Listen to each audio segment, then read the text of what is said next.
Bienvenido amante del misterio. Disfruta las historias de terror de la vida real contadas por personas que han sido atormentadas por entes oscuros. Comenzamos.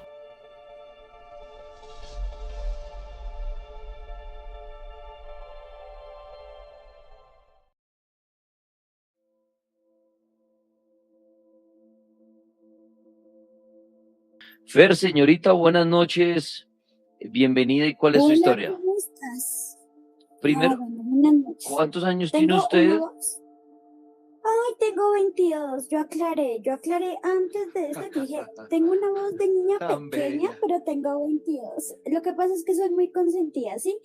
Por eso creo que hace parte de mí. Bueno, Pero adelante. en serio, Dios. Bueno, primero, claro, toda mi familia es muy espiritual. Mi tatarabuela, ella fue una estudiante espiritual. Mi abuelo, que fue hijo de mi tatarabuela, eh, él fue también un estudiante muy espiritual y estudió en Venezuela. Él le inculcó a mi mamá, y mi mamá tiene ese sexto sentido de poder ver las cosas, de poder sentirlas. Me acuerdo que eso fue en el 2015, me acuerdo mucho que fue como para febrero. Mi mamá estaba muy enferma, demasiado enferma. Me acuerdo tanto que nosotros la llevábamos al médico y no decían nada, que no tenía nada, no tenía nada. Y me acuerdo tanto que en la habitación, esa noche, mi mami dijo, creo que ya no aguanto más, creo que ya, sí, o sea, ese día todos nos reunimos y le dijimos, no, mamá, todo va a estar bien, tenga mucha fe. Mi mamá nos cuenta que en la habitación llegó un doctor, ¿sí? Llegó un doctor con una enfermera y le dijo, usted va a estar bien, tómese esta pasta. Y le dio la pasta y le dio un agua y mamá dice que eso como que la alivió y la hizo sentir como en paz. O sea, y ella dice que eso fue muy bonito, ¿sí? Ahora, después de esos momentos, ella como que siguió en esas y ella trabajaba en Casa Limpia, ¿sí? En esa empresa de Sí, aseo. sí. Le tocaban, ella le tocaban los hospitales y ella le tocaba de noche y precisamente le tocaba en los baños. Ella decía que cada vez que lavaba los baños, siempre en uno de los baños había un coronel, siempre. Y ella pensaba que pues estaba vivo, que normal. Cuando una vez ella salió del baño y le dijo a él que ella iba a cerrar el baño, él le dijo, es que yo ya no estoy aquí, así, de repente. Y se le mostró en el espejo y se esfumó. ¿Mm? Mi mami es muy sensible para todas esas cosas. Aparte tengo otra donde una vez estuvimos con mi madrina, eso fue para un agosto que nos quedamos allá. Mi madrina tenía un exnovio. El exnovio no ha podido, digamos, trascender o pasar al otro lado, como le dicen ustedes, pero él dice que él no se va hasta cuando mi tía no lo perdone, ¿sí? Y me acuerdo que mi mamá estaba sentada en la mesa y le tocó poner un vaso con agua y todo lo que él le decía, mi mamá se lo decía a mi tía. Y mi tía le decía que no podía perdonarlo porque él había hecho mucho daño y él le decía que tenía que perdonarlo para él poder descansar en paz. Entonces, son cosas que digamos a uno le han marcado bastante y hasta mis hermanos también son muy sensibles para todo eso. Muy Y bien. una vez aquí en la casa, mi sobrina cantando, ella le gustaba mucho grabarse en los celulares y en el celular de mi cuñado, mi sobrina cantaba siempre una canción de los hermanos Green que es Soy un pajarito, esa canción. Y ella siempre antes de cantar le decía uno, dos, y siempre alguien le decía trust, así, con una voz gruesa y firme. Troes. Y una vez que yo me puse a escuchar esas grabaciones, uy, pucha, eso le pasa a uno como un escalofrío en el cuerpo y dice, ¿qué está pasando aquí? Charlie, su micrófono otra vez. Algo le hace Charlie al micrófono que le falla a veces. Charlie. Bueno, Charlie le pasó algo hoy con su micrófono. Le voy a dar paso a Red. Red, buenas noches. Ya puede activar su micrófono. Hola Dani, buenas noches. Buenas noches. Bájele el volumen a su radio o al retorno que tiene allá, por favor, Red. Listo, es que mi abuela está al lado mío y ella lleva más de 10 años escuchando el cartel. Como dormimos juntas, entonces siempre estamos aquí escuchando por radio también. Un saludo a su abuelita, se le agradece la sintonía. Y bueno, Red, ¿usted qué nos quiere compartir? Bueno, Dani, Paul y toda la sintonía que debe estar por ahí. Sé que son muchos porque pues estoy viendo por aquí los mensajes. Dani, la verdad tengo varias historias que contar, pero sé que el tiempo es corto, entonces quisiera como preguntar, no sé, de pronto cuál le parezca a usted más interesante, porque de alguna manera todas como que se unen. La primera es como una experiencia que tuve bien fuerte y paranormal con un ex que tuve eso fue en el 2016. Donde entra también mi mamá. Mi mamá tiene el tercer ojo, tiene, pues por decirlo así, como un sexto sentido, puede ver y hablar con personas ya fallecidas que quieren darle algún mensaje a los familiares y pues ella los ve y se le presenta. Y también quisiera hablar de una enfermedad huérfana que no sé si tal vez la hayan escuchado, se llama la porfiria, que es la enfermedad del vampiro. Entonces está siendo investigada ya desde hace bastante tiempo porque pues se dice que esa es como la evolución de los vampiros. Pero, venga, pongámosle orden porque está interesante todo. No se preocupe. Si es que todo se une, Dani, por eso no se preocupe. No. Arranquemos entonces en orden y como se va a unir, me llaman la atención los dos títulos, las dos intros que hizo usted. ¿Qué pasó con ese exnovio? Donde usted dice que se vino con el exnovio y su mamá. ¿Cuál es esa historia? Y ahorita vamos a pasar a lo de los vampiros. ¿Cómo es la primera historia donde se involucra su exnovio y su señora madre? Listo, Dani. Pues eso fue en el 2016. Mi exnovio pues vivía solo en un apartamento en un segundo piso. Pues la verdad nunca tuvo una familia presente, era un niño como muy solitario, entonces yo trataba como de hacerle mucha compañía, ¿ya? Entonces me iba para las tardes, para la casa de él en las tardes, cocinábamos, veíamos películas. Entonces era creo que un miércoles, si no estoy mal, estábamos acostados viendo televisión y hablando. Y de un momento a otro yo veo que a él se le pierde la mirada por completo. Se le perdió la mirada y empezó a señalar hacia el televisor. Entonces me quedé yo como que, ¿qué te pasa? ¿Estás bien? ¿Qué tienes? Porque además se puso súper pálido, entonces pensé que se estaba como maluqueando o algo así. Cuando volteó a mirar al televisor, estaba haciendo como estas chispitas, como cuando se va la señal. Sí. Sí, entonces, pues no entendía porque además, pues el televisor estaba conectado. Lo desconecto y el televisor sigue dando esta señal de chispitas. Entonces allí es cuando yo vi que obviamente no era nada normal, volteo a mirar a mi exnovio y me dice, no, es que él está aquí, todos nos vamos a morir, y se comienza a reír, decía unas cosas súper feas.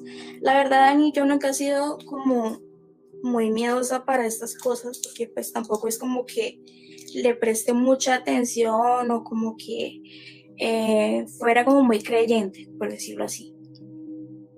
En ese momento yo lo único que pienso es sacarlo de ahí del apartamento, nos vamos, caminamos aproximadamente como 3 cuadras con él totalmente ido, o sea, tenía la mirada todavía perdida, pero no me decía nada. A las 3 cuadras él reacciona y me dice, ¿para dónde vamos? Y yo me quedé mirándolo, yo como si íbamos a ir para mi casa. Me dice, no, pero no nos estábamos viendo una película. Entonces ahí es cuando yo me doy cuenta de que él realmente no estaba consciente de nada de lo que ya había pasado.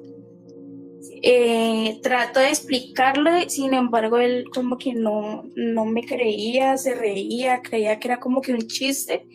Y cuando llegamos a mi casa, él no conocía a mi mamá todavía, y se queda mirándola y me dijo, no me siento bien, yo me quiero ir. Entonces yo le dije, pero ¿por qué? Aquí vamos a estar bien, mira que acabó de pasar algo súper raro. Yo creo que es mejor si vas a estar allá que por lo menos como mínimo te acompañe tu hermano o tu mamá. Entonces él me dice, no, es que su mamá tiene una mirada muy fuerte.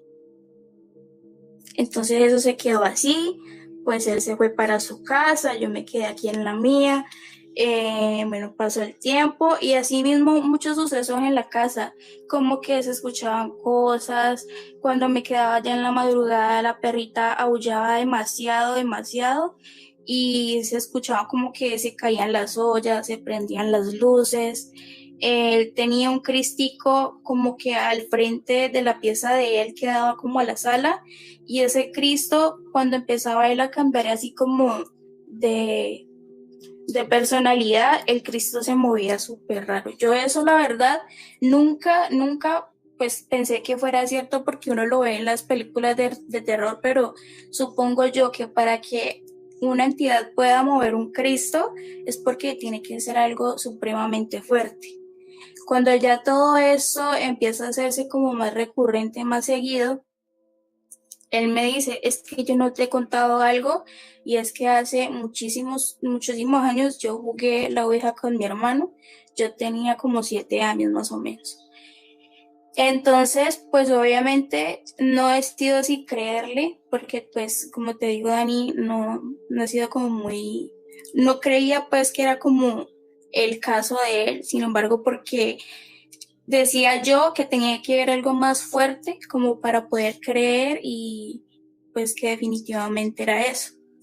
Entonces estaba yo aquí acostada con mi abuela, nos estábamos escuchando el cartel, me acuerdo muy bien, la repetición porque ya eran como las 2 de la mañana, más o menos, y me entra la llamada de mi ex, me dice, hola María, y yo, hola, y le pregunto que por qué me está llamando a esa hora y no me decía nada, se quedaba totalmente callado, yo le hablaba, le preguntaba y colgaba la llamada y volvía y me llamaba, pero era súper raro. Entonces yo le digo, mamita, la verdad, siento que algo no está bien. Me voy con mi mamá para la casa de mi ex, el apartamento que queda aproximadamente a unas 8 cuadras de mi casa, a las 2:30 de la mañana. Cuando yo desde la esquina, que era como una panadería, alcanzo a mirar, lo veo a él caminando sobre el techo de la panadería sobre la que él vivía, caminando de un lado hacia otro. Era una hojalata sobre súper delgaditita, Dani. Me acuerdo y me pongo muy nerviosa porque es que, o sea, lo que yo sentí cuando lo vi como si se fuera a lanzar fue algo supremamente aterrador. Y yo lo miraba y yo no sabía cómo hacer para que no se tirara, porque sentía que si lo llamaba, a lo mejor de pronto se iba a asustar y iba a reaccionar de una manera como más, no sé, más agresiva. Mi mamá no pudo entrar al apartamento porque ella decía que había una energía que no la dejaba subir las gradas. Entonces tuve que subir yo sola, yo tenía llaves, subí, entré, la puerta de la pieza estaba abierta y lo pude jalar de la camisa hacia la pieza de él. Esa noche pues llamé a la mamá, al papá, al hermano y lo fueron a acompañar. Mi mamá tuvo que hacerle oración muchos días aquí en la casa pero sin embargo como que sentíamos de que todo iba empeorando con cada sesión que ella le hacía. Pues leíamos siempre el Salmo 91, que es un salmo de protección. Sí. Y él reaccionaba muy fuerte, Dani. O sea, los hermanos lo cogían y él como que escupía y empezaba a decir al final, con su exnovio, ¿qué tocó hacer? ¿Un exorcismo o hicieron una limpieza en la casa? ¿Qué pasó al final con él y estos espíritus que lo atormentaban? Dani, a él le empezaron a hacer liberaciones en una iglesia cristiana, sí, que quedaba aquí en el 7 de agosto. Y pues la verdad, él vino a vivir a mi casa y aquí en la casa como que ya se fue sintiendo un poquito más tranquilo.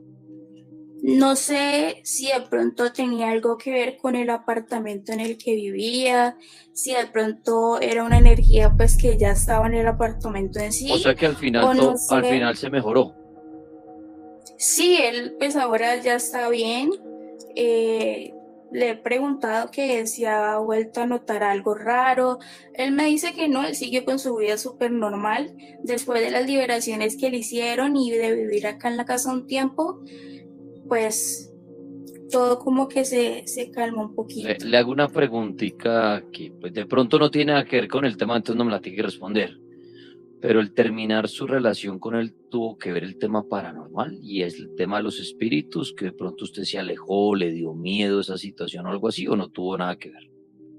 No, Dani, no tuvo nada que ver. Okay, de hecho, pues él decía que cuando estaba conmigo, como que no podía que a la entidad de eso, porque además le hablaba, eso era lo que él me decía a mí, que le decía que no le gustaba que yo estuviera cerca. Como que dígale que se vaya, no quiero que esté aquí, además porque yo siempre era como leyéndole la Biblia y eso. Okay. Pero no, la verdad no fue el motivo. Le voy a pedir el favor, Red, que me espere ahí un minutico, por favor, con su abuelita, porque voy a hacer una pausa muy corta, pero después de la pausa corta en este programa que se emite desde la Mega en Colombia, programa de radio, ella nos va a hablar de algo que llamó la enfermedad del vampiro.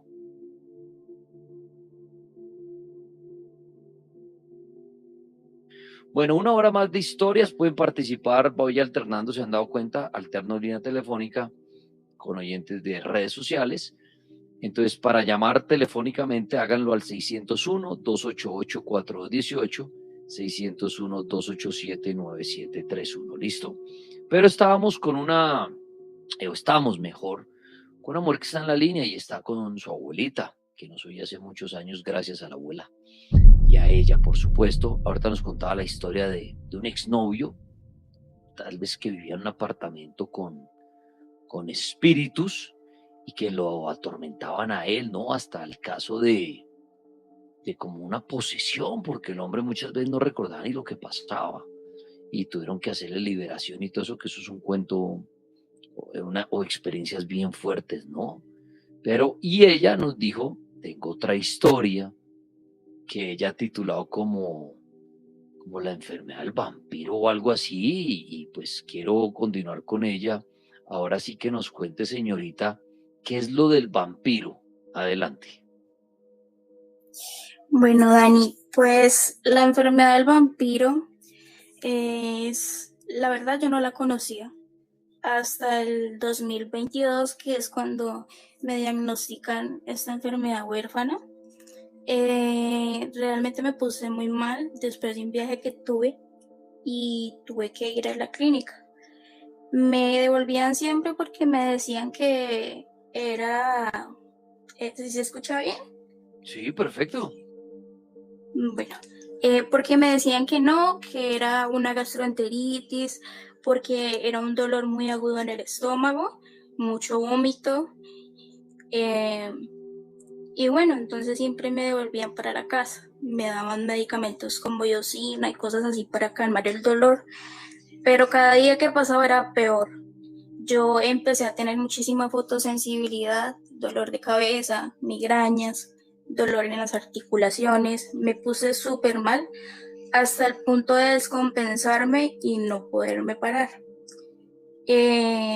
mi mamá me lleva nuevamente, pues por urgencias, y como no podía orinar, me tuvieron que colocar una sonda.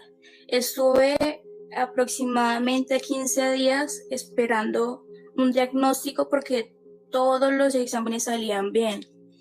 Me tuvieron que llevar con un psiquiatra porque dijeron que tal vez era ya algo mental, que me estaba inventando los dolores y cosas así, hasta que un doctor ve el color de mi orina.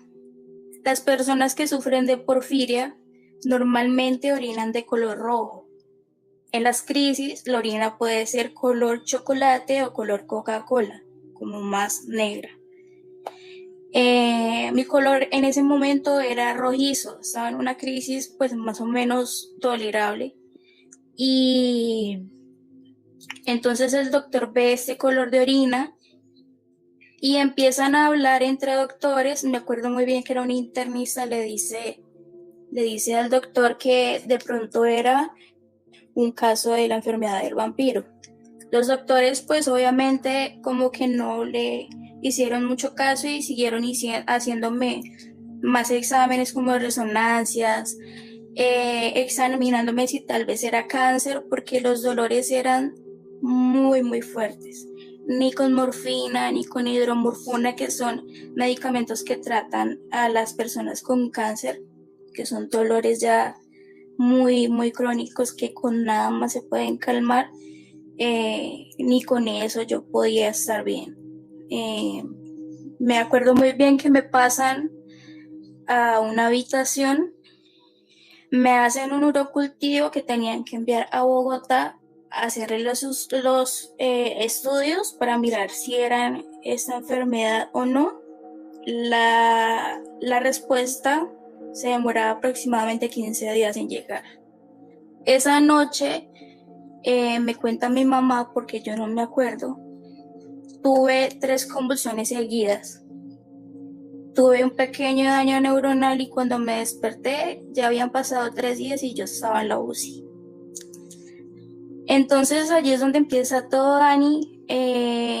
Ya llega el resultado. Efectivamente tengo porfiria intermitente aguda. Empiezo yo a investigar qué es la porfiria, por qué le llaman la enfermedad del vampiro. Le llaman la enfermedad del vampiro, Dani, porque todas las características de esa enfermedad son como las que dicen que tienen los vampiros, ¿no? La palidez, las personas con porfiria, bueno, existen varios tipos de porfiria también. Las personas con porfiria cada día se van poniendo muchísimo más pálidas. Las encías, en algunos casos, tienden a subirse. Y por ende, pues los dientes empiezan como a bajar, empiezan a verse más grandes y los colmillos empiezan a notarse.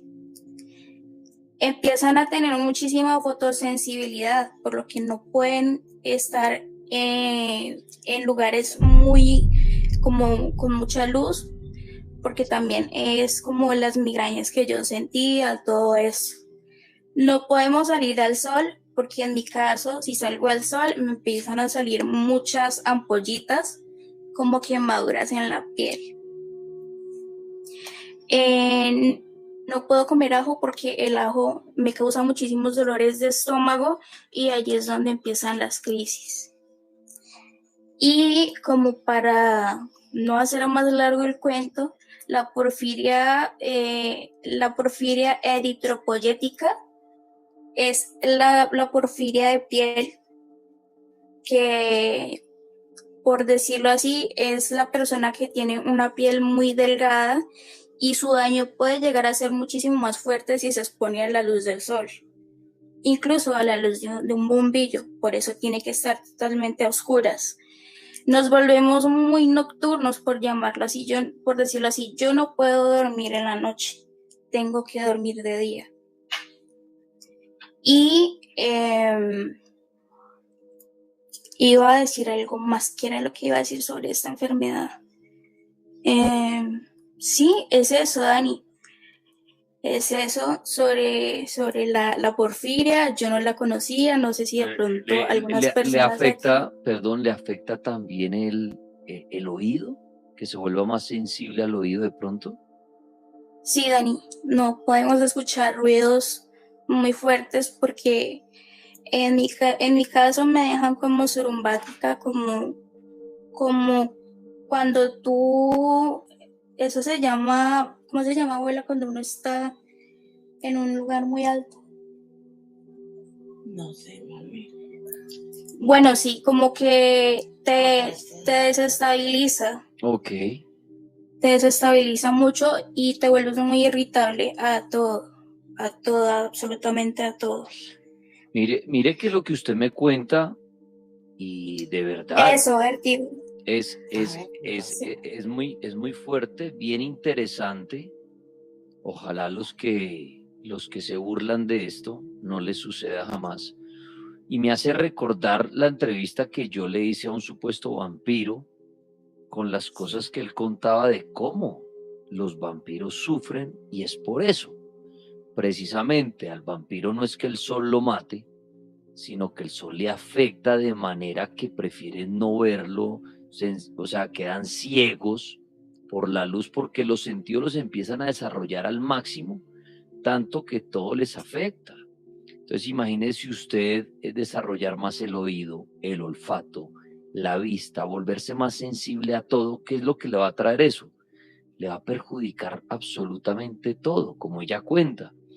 Y eso lo hace aterrador, y está el término, creo que muy bien, como la enfermedad del vampiro, porque me hace acordar todo lo que el supuesto vampiro a mí me contaba, el por qué un vampiro tiene que, ahí sí como dicen, vivir en un ataúd, en un castillo, precisamente para eso, para no escuchar a nadie, para no leer nada, para que no le dé la luz del sol, para no, porque les afecta tanto todo, que prefieren ocultarse, inclusive, y seguramente usted con lo que cuenta, personas que están sufriendo con este tipo de enfermedad, seguramente les recomendarán en irse a vivir a lugares más oscuros, a países más grises, llamémoslo así, donde casi no hay sol y todo esto, precisamente para llevar una vida más cálida, porque todo esto los hace llevar una vida de sufrimiento, como ella dice, hasta el dormir, tener que dormir en el día. Todo eso de verdad lo hace aterrador, y pónganse a pensar, o sea, tenaz que usted de pronto está haciendo sol, entonces me afecta, los ruidos fuertes me afectan, todo lo empieza a afectar a usted los sentidos. Y al final por eso le dicen al vampiro, porque el vampiro realmente, ¿qué tenía que hacer? Esconderse, esconderse, Sí. esconderse, así tuvieran todo desarrollado y fuerza bruta y vivieran cientos y cientos de años, pero es sufrimiento. Por eso ser vampiro es sufrir, porque todo les atormentaba y tenían que ocultarse de la sociedad, así fueran poderosos en el sentido de tener más fuerza y todo. Pero miren la historia de esta mujer, que a muchos nos hace decir, mire, existe esta enfermedad, la enfermedad del vampiro, porque tal cual describe lo que le pasa a los vampiros. Y le hago una última pregunta, ¿para esto hay algún tipo de solución, o al contrario, esto cada día se va desarrollando más y más y más hasta llegar el punto en que no se lo deseo a nadie, ni a usted por supuesto, de decir, no quiero salir de mi habitación oscura? Bueno, Dani, no sé si de pronto, sé que el tiempo es cortico, pero me gustaría de pronto como dar, como explicar cómo detectar tal vez si de pronto hay alguna persona, aunque la verdad, al ser una enfermedad huérfana, es como que una persona de 1000 la puede tener. Entonces sería bueno como que las personas sepan cuáles son los síntomas de esa enfermedad al comienzo, y también puedes decir cuál es el tratamiento. No tiene cura, pero sí tratamiento. La enfermedad de la porfiria intermitente y cualquier otra porfiria es la falta de oxígeno en la sangre. ¿Por qué? Porque mi sangre no tiene hierro.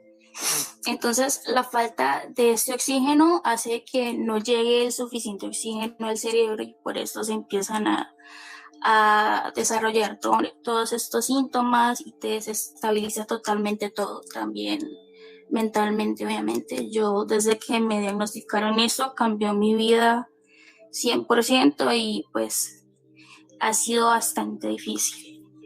Los síntomas son mucho dolor de estómago, dolores que no te van a calmar con absolutamente nada.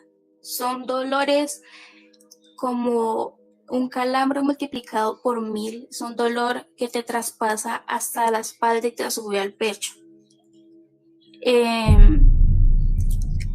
Sensibilidad a la luz, fotosensibilidad, migrañas todo el tiempo. Tu piel se vuelve muy delicada, cada día vas a estar más pálido, puedes tener una muy buena alimentación, pero el color de la piel se va a ir poniendo cada día más blanco, hasta parecerte a una pared. Yo en eso, la orina cambia totalmente. La orina puede ser rosada, roja, café o totalmente negra. Si no tiene la orina de este color, tú puedes orinar en un tarro, también así puedes darte cuenta si tienes porfiria. Orinas en un tarro y lo colocas al sol. En 12 o 24 horas vas a mirar tu orina. Si el color de la orina ha cambiado, se ha oscurecido, es porque tienes la enfermedad huérfana del vampiro. ¿Cuál es mi tratamiento? Antes de pasar al tratamiento, esto nos puede dar en cualquier momento cualquiera, es un tema hereditario, es de pronto que le digan a uno, no, de alimentación o de, no sé, ¿qué le dicen a uno los doctores? ¿Por qué va uno de pronto a un chequeo y le dicen, hermano, usted tiene esto? Dani, es un tema hereditario. Uno de los dos padres te hereda un gen malo. Okay. Y ese gen malo hace que no tengas hemo en la sangre. O sea, hemoglobina, le falta la hemo, no tienes hierro en la sangre y eso puede desarrollar el pica.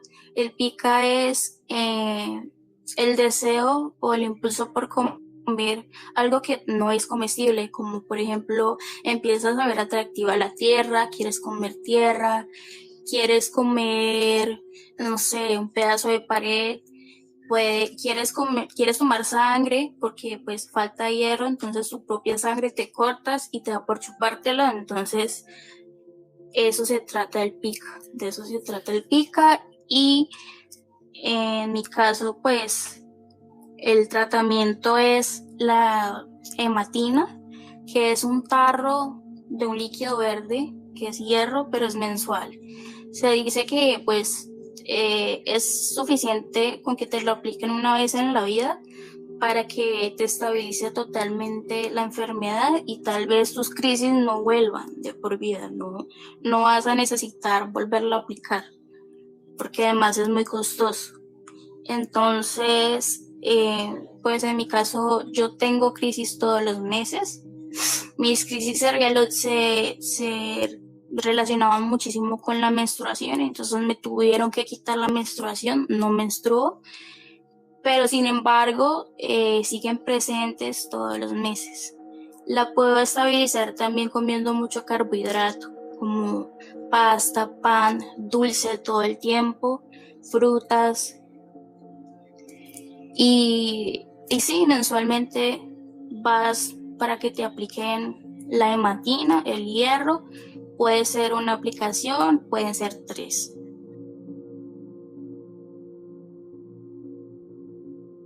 Bueno, uno pues que a la oyente, a la que sufre de esa porfiria, pues que ojalá que puedan encontrar una cura para eso, porque pues según lo que ella cuenta, eso es algo fuerte. Daniel, yo tengo unas pequeñas historias, son cortas respecto a esto de la crisis del sueño. Ok. A ver, resulta pasa que yo antiguamente cuando yo estaba con mi ex pareja, ella pues ella y yo nos acostábamos normalmente y nos acostábamos a dormir. ¿Ves?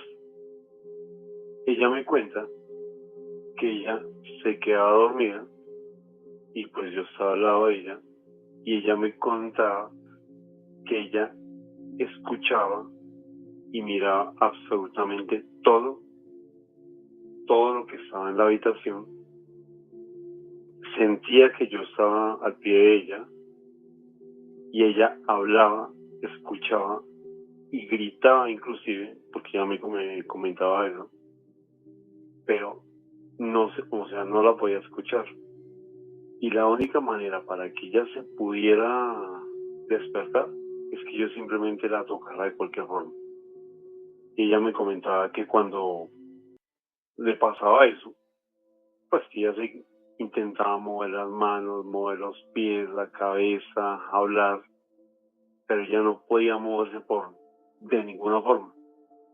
Y escuchaba y ella misma decía que ella escuchaba, hablaba y inclusive hasta gritaba, pero que ella no se hacía escuchar y no podía ni despertarse, ni mover los pies, ni las manos, ni los brazos, y intentaba despertarse por cualquier medio, pero solo hace que yo la tocaba, o llámese con un pie o con la mano, con cualquier cosa, inmediatamente se despertaba y se levantaba súper asustada y ella decía que sentía como un peso, o sea, haga de cuenta como si la estuvieran prisionando hacia la cama. Ella me decía que sentía como si algo se le estuviera encima de ella y le estuviera haciendo presión. Y ella se sentía como ahogada y que estaba muy desesperada. Y después de que pues, yo la tocaba algo así, ya ella se despertaba y súper agitada y asustada y me decía, no, es que me pasó esto y aquello. Y pues eso de parte de mi expareja. Y la segunda, pues, eso ya me pasó fue a mí directamente, que ahí fue donde me pasó eso que le pasó a ella. Yo ahorita estoy viviendo solo en mi apartamento. Sí. Y me pasó exactamente lo que le pasó a ella. Y pues obviamente yo viviendo solo acá, no hay nadie que me toque. Y se lo aseguro que eso es algo horrible. Me acosté y a eso diga usted 10, 11 de la mañana, de 10, 11 de la noche, pues estaba durmiendo y me desperté y vi mi apartamento. Yo tengo un acuario y pues yo tengo el motor y el motor se alcanza a escuchar. Yo escuchaba el motor de mi acuario, veía mi habitación y casi que me veía yo. Y es exactamente lo mismo que mi expareja me relató. Sentía una fuerza como si me estuvieran oprimiendo todo mi cuerpo hasta a mi cama al fondo. Uh-huh. Y es una sensación horrible. Eso uno siente ahogo, siente miedo, siente esa necesidad de uno, venga, alguien, póngame cuidado, despiérteme. No, hice muchísima fuerza y me desperté igual, súper agitado, mejor dicho, como si hubiera corrido una maratón, no quién sabe qué cosa, pero súper agitado, ahogado y un susto pues tenaz. Entonces esas pequeñas crisis de uno quedarse así dormido y sentir que como que lo están presionando a uno, eso es horrible, yo que sí. Ire Olorán, tal vez. Se llama Ire, buenas noches. Ire Olorun, Dani, buenas noches, ¿cómo estás? ¿Me escuchas perfecto? Ire Olorun, ¿o cómo me dijo que se pronunció? Ire Olorun. Ire Olorun. Ire Olorun, lo oigo perfecto. Bienvenido, señor. ¿Qué nos quiere contar? ¿Cómo estás, Dani? Bienvenido. Muchas gracias por permitirme compartir un espacio con todos ustedes. Bueno, les cuento. Soy santero, espiritista, hace muchos años. Trabajo las redes sociales y bueno, trato de ayudarle a la gente. Les voy a contar una historia muy personal. Una cosa es contarla, otra cosa es vivirla. Resulta y pasa que yo era dueño de un negocio de mujeres en el municipio donde vivo, ¿sí? Y solían pasar muchas cosas paranormales. Pero en una ocasión estaba yo durmiendo ya era en una casa quinta bastante grande, y yo tenía un apartamento aparte donde era el negocio. Como a eso de las 2:30 de la mañana empiezo a escuchar mi puerta sonar suave, unos golpes, y yo pues abro la puerta y me doy cuenta que era una de las chicas que con su frente estaba tocando mi puerta. Abro la puerta y le digo, oye, ¿qué te pasa? Cuando sintió mi voz, arrancó a correr. Y bueno, mis empleados y yo ya estábamos acostumbrados a ver este tipo de situaciones. Entonces lo primero que le dije, agárrenla, cójanla, que ustedes ya saben qué es lo que pasa con ella. La tomamos. Yo tenía en ese tiempo 4 empleados bastante grandes. Tratamos entre las 5 personas controlarla, y a los 5 una mujer, póngale de 60 kilos, nos cogió y nos derrumbó. Tenía bastante fuerza. Y bueno, pues empezar a tratar de sacarle el espíritu que tenía. Utilicé todas las formas que en mi conocimiento tengo. Traté de controlarla, la pude controlar. Llegué a un acuerdo con el espíritu en el cual yo le dije que yo le iba a dar luz, que yo le iba a poner una velita para que ya dejara ese cuerpo que no era de él. Y entonces, listo, llegamos a ese acuerdo. Yo cogí, la subí al cuarto, ella dormía en un segundo piso, y me bajé para la sala a hablar con los compañeros de lo sucedido. Estábamos hablando en la sala cuando escuchamos un estruendo durísimo en el cual esta mujer se tira desde el segundo piso. Y yo le digo, oye, Kate, ¿por qué hiciste eso? Y la respuesta de ella me dijo, usted dijo que le iba a prender una vela y no se la puso. Pero si usted se la prende, a mí no me va a pasar nada. Bueno, en ese momento pues yo me puse y llamé a la ambulancia, la llevamos al hospital. Me preguntaron qué le había pasado. Obviamente pues no voy a contar ese tipo de historia porque dije, no, se cayó de un segundo piso, estaba ebria. La cosieron, le tomaron unos rayos X, y a los 20 minutos de haberle tomado los rayos X, el médico me llama y me dice, ¿tú eres el familiar de ella? Y yo, no, yo soy el jefe. Y me dice, ella va remitida con código azul para la ciudad más cercana, en este caso era Ibagué. Y yo le dije, ¿por qué? Dijo, tiene perforación de una costilla y está tocando parte del pulmón. Y yo, ay, juepucha, y me pasó un CD de donde está el rayos X y me dice, mire, y me mostró.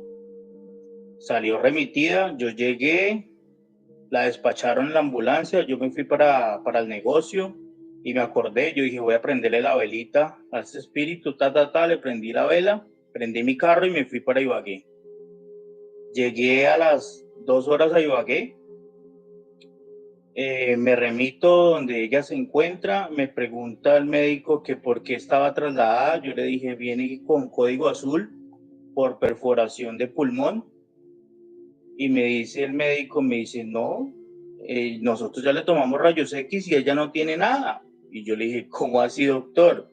Si ella viene remitida del hospital de la ciudad de Mariquita, remitida por código azul.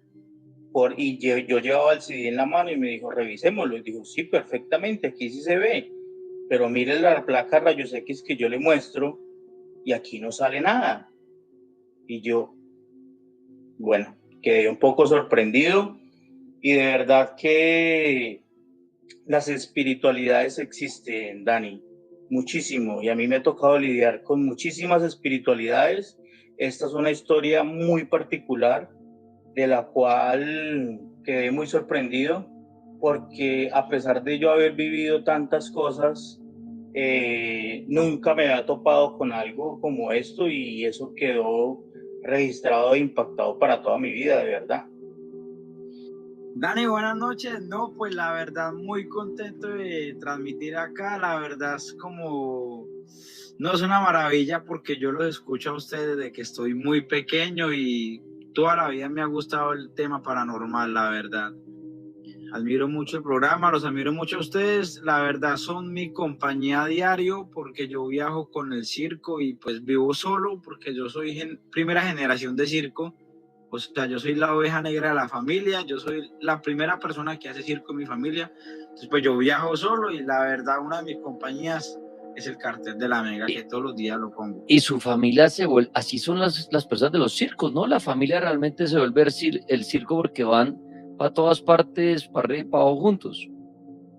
Sí, pues eso se hace cuando generalmente es tradicional, pero en casos como el mío, y hay muchos casos también así como yo, digamos que, o sea, mi familia no es de circo, entonces por eso yo digo que soy primera generación de circo, porque yo soy el primero pues que está construyendo como esa tradición, por decirlo así. Oiga, le hago una pregunta a Coquis antes de que me cuente de pronto historias de circo, que los circos siempre los involucran en temas paranormales y que los asustan y todo eso, y bueno, pero Coquis, una pregunta personal y si me quiere contar.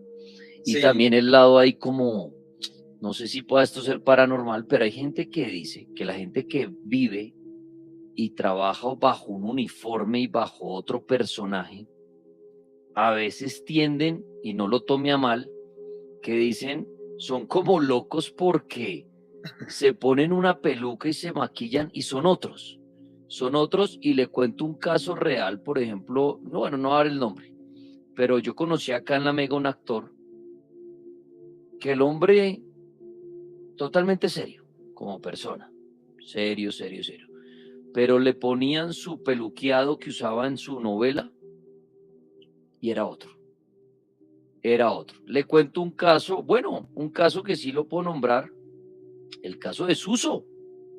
Uy. El caso de Suso, Suso es un man que uno conoce sin su disfraz y es otro man. Y a Suso le ponen el disfraz y la manager tiene que controlarlo porque él se vuelve Suso. Y él, así no está en entrevista en la Mega y va a la tienda aquí de la Mega, él no es una persona normal, es Suso. De acuerdo, sí, señor. Hasta entonces tienen que, ven, Suso, cuidado, Suso, porque él con su disfraz así no esté en una entrevista, así no esté en una cámara, él es otra persona. Y uno dice, miércoles, hay personas que se vuelven así. Y en la historia, si nos remontamos al cine, se dice, porque pues con esas personas sí no he hablado, que hay personas que han hecho papeles, que se meten tanto en el papel y tanto lo ensayan y todo, que les genera un clic en la cabeza que los va. Y hay actores que dicen, ha hecho personajes tan locos que dicen, se les zafa un tornillo. Yo creo que ustedes han oído eso. Entonces mi pregunta para Coquis es, Coquis, usted de pronto tantos años y todo esto siendo payaso, ¿le pasa eso? Que usted en el momento que se ve al espejo maquillado con su peluca, es Coquis y no es la otra persona. Sí, Dani, la verdad sí es mi caso. Llevo muchos años como tratando de separar esos dos mundos. Bueno, mi nombre real lo voy a decir acá, que no lo suelo decir, pero lo voy a decir. Mi nombre real es Santiago. Pero de hace muchos años, o sea, llevo muchos años con el personaje Coquis. Llevo aproximadamente 18 años de payaso. Desde los 4 años inicié. Y bueno, es una relación con tu personaje, o sea, si se escucha loco, la gente lo podrá llamar a uno como loco, se le sacó un tornillo, pero es que son tantos años con el personaje, o sea, es un alter ego, lo mismo que decías de Suso. La verdad, sí se convierte uno más, yo pienso que a veces estoy actuando como Coquis estando de Santiago, pero no me doy cuenta. Es algo que ya viene, o sea, de tanto hacer el personaje, como que se vuelve natural muchas cosas.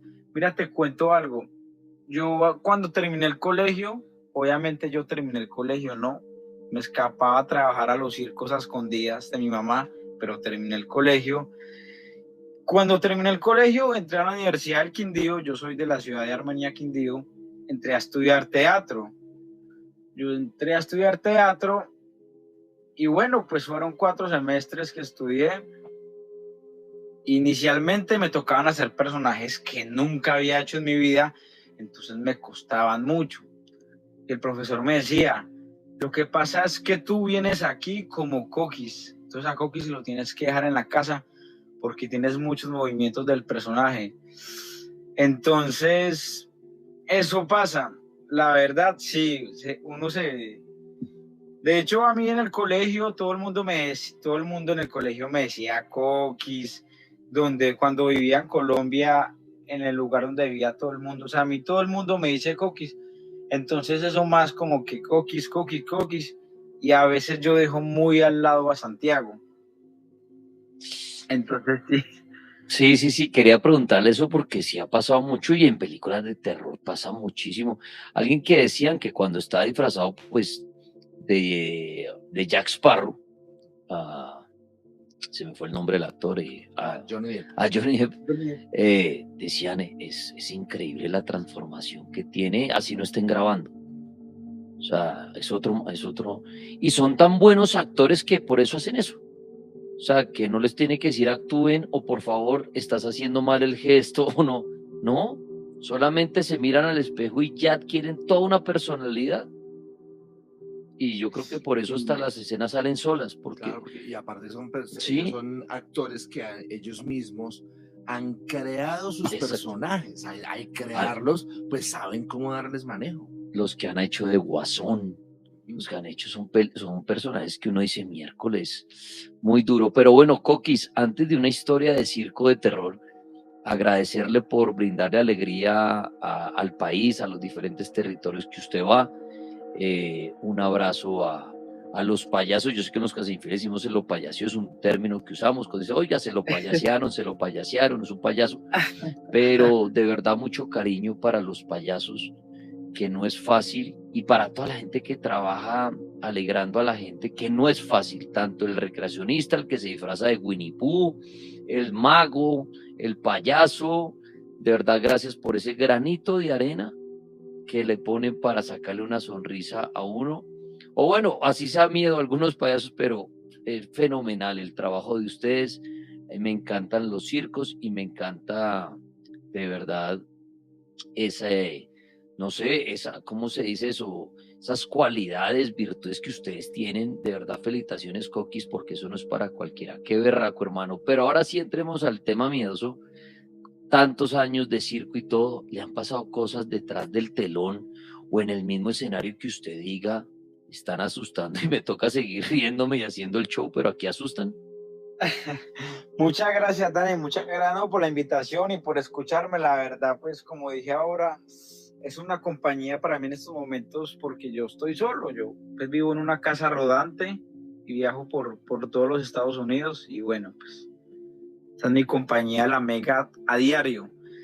Y bueno, pues sí, antes de entrar como al tema paranormal en el circo, quisiera, es que desde muy pequeño toda mi vida me han asustado. Ahora grande no me asustan tanto, yo creo que porque, no sé, como ya vivo solo hace tantos años, pero por ejemplo, a los 6 años, cuando yo tenía 6 años, se me apareció un ángel.